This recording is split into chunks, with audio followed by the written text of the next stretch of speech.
Class 10 chapter 5 arithmetic progression के बारे में हम अभ्यास करेंगे। An arithmetic progression is a list of numbers in which each term is obtained by adding a fixed number to the preceding term except the first term। इसका मतलब arithmetic progression एक list of numbers है। इसमें कोई first number ले लेना है और फर्स्ट नंबर में फिक्स नंबर ऐड करना है तो हमें सेकंड नंबर मिल जाएगा। अगेन सेकंड नंबर में हम फिक्स नंबर ऐड करेंगे तो हमें थर्ड नंबर मिल जाएगा। इसी तरह लिस्ट ऑफ नंबर्स मिलेंगे तो इसे ही हम अरिथमेटिक प्रोग्रेशन कहते हैं। सेकंड एग्जांपल में -30 फर्स्ट नंबर है, इसमें हमने फिक्स नंबर -5 ऐड किया है तो हमें -35 मिल जाएगा। अगेन -35 में -5 ऐड करेंगे तो हमें -40 मिल जाएगा। इसी तरह लिस्ट ऑफ नंबर्स मिल जाएंगे। थर्ड एग्जांपल में सभी नंबर सेम है, इसका मतलब जो फिक्स नंबर है उसे हमने 0 ले लिया है तो सभी नंबर्स सेम मिलेंगे। तो इस एग्जांपल में सभी list of number arithmetic progression में है। जो आपको नंबर्स दिखते हैं इसे ही हम टर्म कहते हैं। टर्म को ए से डिनोटेड किया जाता है। सपोज फर्स्ट टर्म नंबर्स को हम फर्स्ट टर्म A1 कहेंगे, सेकंड नंबर को हम सेकंड टर्म A2 कहेंगे। इसी तरह थर्ड नंबर को थर्ड टर्म A3 कहेंगे और A से ही nth नंबर को हम nth टर्म AN कहेंगे। जो इधर लिस्ट ऑफ टर्म्स है इसे ही हम अरिथमेटिक प्रोग्रेशन कहते हैं। इसमें जो फिक्स नंबर है इसको हम कॉमन डिफरेंस कहते हैं और कॉमन डिफरेंस को D से डिनोटेट किया जाता है। अब हम कॉमन डिफरेंस कैसे फाइंड करेंगे तो इधर A2 -A1 करने से हमें कॉमन डिफरेंस मिलेगा। ए से ही हमें A3 -A2 करने से हमें कॉमन डिफरेंस मिल जाएगा। कोई भी टर्म से उसमें से उसका प्रीसीडिंग टर्म माइनस करना है तो हमें कॉमन डिफरेंस मिल जाएंगे। ए से ही आगे बढ़ने से सपोज nth टर्म लिया है तो इसको हम AN कहेंगे और इसमें से इसका प्रीसीडिंग टर्म AN-1 किया जाएगा तो हमें कॉमन डिफरेंस मिलेगा। ऐसे ही कोई भी दो कंसेक्यूटिव टर्म्स होते हैं उसमें कोई टर्म्स ले लेना है और उसका प्रीसीडिंग टर्म माइनस करने से हमें कॉमन डिफरेंस मिलेगा। अब आपको अरिथमेटिक प्रोग्रेशन में कोई भी प्रॉब्लम सोल्व करना है तो फर्स्ट ऑफ ऑल आपको देखना है कॉमन डिफरेंस कैसा है, पॉजिटिव है, नेगेटिव है या 0 है। तो इसमें नंबर्स इंक्रीज हो रहे हैं इसका मतलब कॉमन डिफरेंस पॉजिटिव है। इसमें नंबर डिक्रीज हो रहे हैं इसका मतलब कॉमन डिफरेंस माइनस है और इसमें सभी टर्म्स सेम है इसका मतलब कॉमन डिफरेंस 0 है।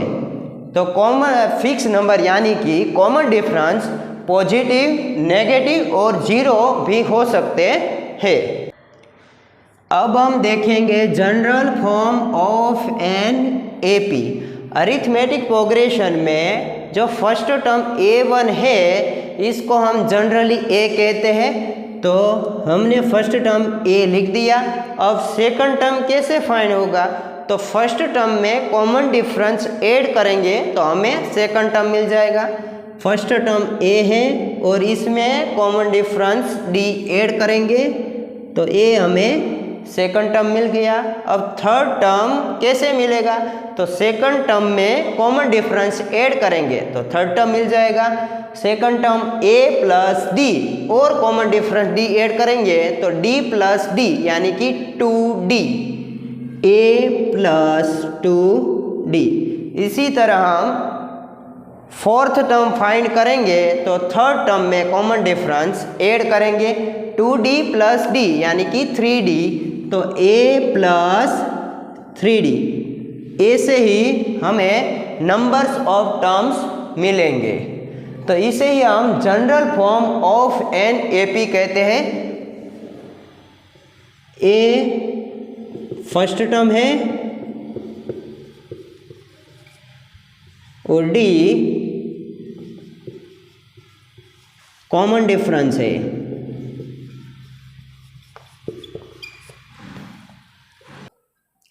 अब हम देखते हैं types of an AP.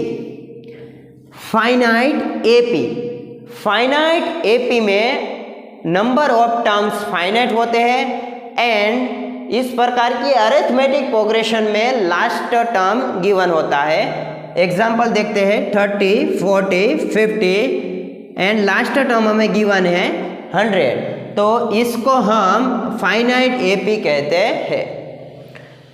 Infinite AP, infinite AP में नंबर ऑफ टर्म्स फाइनाइट नहीं होते हैं एंड इस प्रकार की अरिथमेटिक प्रोग्रेशन में लास्ट टर्म गिवन नहीं होता है। एग्जाम्पल देखते हैं -5, -15, -25 एंड सो ऑन। हम इजीली अरिथमेटिक प्रोग्रेशन के टाइप फाइंड कर सकते हैं। अरिथमेटिक प्रोग्रेशन में लास्ट टर्म गिवन है तो उसको हम फाइनाइट एपी कहेंगे एंड लास्ट टर्म गिवन नहीं है तो उसको हम इन्फिनिट एपी कहेंगे। अब हम nth terms of an AP का कॉन्सेप्ट देखेंगे। इधर 80, 83, 86, 89 अरिथमेटिक प्रोग्रेशन में है। इसका फर्स्ट टर्म 80 है। नंबर्स इंक्रीज हो रहे हैं यानी कि कॉमन डिफरेंस पॉजिटिव होगा। 80 से 83 3 यूनिट का मूवमेंट हो रहा है, कॉमन डिफरेंस +3 होगा। फर्स्ट टर्म में से हम सेकंड टर्म कैसे फाइंड करते हैं, तो सेकंड टर्म फाइंड करने के लिए फर्स्ट टर्म में हम 1 टाइम कॉमन डिफरेंस ऐड करते हैं। 1 टाइम कॉमन डिफरेंस यानी कि 3 × 1 3 + 80 83 होगा। सेकंड टर्म 83 है। ऐसे ही थर्ड टर्म फाइंड करना है तो common difference 2 time first term में ऐड करेंगे। 2 टाइम्स कॉमन डिफरेंस यानी कि 3 × 2 6 + 80 86। थर्ड टर्म हमें मिल गया 86। ऐसे ही फोर्थ टर्म फाइंड करना है तो 3 times common difference first term में ऐड करेंगे। 3 टाइम्स कॉमन डिफरेंस यानी कि 3 × 3 9 + 80 89। फोर्थ टर्म हमें मिल गया 89। इधर आप देख सकते हैं सेकंड टर्म फाइंड करना है तो सेकंड यानी कि 2 - 1, तो 1 टाइम्स कॉमन डिफरेंस हमने फर्स्ट टर्म में ऐड किया। थर्ड टर्म फाइंड करना है यानी कि 3 - 1 2 टाइम्स कॉमन डिफरेंस ऐड किया है फर्स्ट टर्म में तो हमें थर्ड टर्म मिल गया। ऐसे ही फोर्थ टर्म फाइंड करने के लिए 4 - 1 3 times common difference first term में ऐड किया है तो हमें फोर्थ टर्म मिल गया। ऐसे ही फिफ्थ टर्म फाइंड करने के लिए 5 - 1 यानी कि 4 टाइम्स डिफरेंस फर्स्ट टर्म में ऐड करेंगे तो हमें फिफ्थ टर्म मिल जाएगा। ऐसे हमें nth टर्म फाइंड करना है तो फर्स्ट टर्म में n-1 times common difference add करना होगा।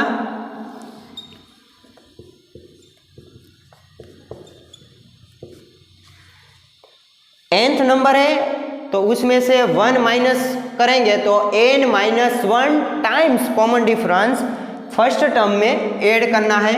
फर्स्ट टर्म a है तो हमारा फॉर्मूला ऐसे बनेगा an = a + n minus 1 times common difference. Here an is equal to nth term, a is equal to first term, and d is equal to common difference.